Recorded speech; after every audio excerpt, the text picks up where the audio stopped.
On parle d'économie circulaire pour aller à l'encontre, on va dire, du modèle économique dominant qui est linéaire en fait. Et donc aujourd'hui on extrait des matières premières, des ressources, on les produit, on fabrique des biens de consommation, etc. On les consomme et in fine on les jette. Et l'économie circulaire justement va nous permettre de pouvoir travailler sur la circularité de la ressource, c'est-à-dire que quand on l'extrait une fois, on va l'utiliser le plus efficacement possible pour qu'elle reste dans le circuit de production, qu'elle ait plusieurs vies.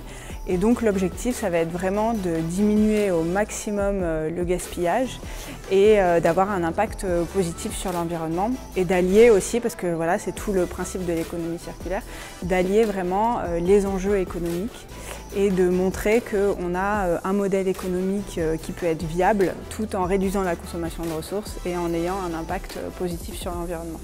Aujourd'hui, il y a plusieurs cadres qui sont soit des cadres réglementaires. Les régions, dans le cadre du plan régional déchets, sont obligées de faire une feuille de route économie circulaire.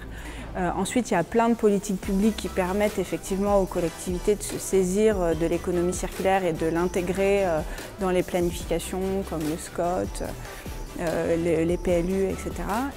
Et aujourd'hui, la feuille de route apporte aussi donc 50 nouvelles mesures à mettre en place, qui sont des mesures qui devront être pour certaines plus gérées par le gouvernement ou par l'ADEME et d'autres effectivement qui vont devoir se mettre en place sur les territoires. C'est important que tous les acteurs qui définissent la stratégie, qu'ils soient des collectivités, des entreprises, voire même le citoyen.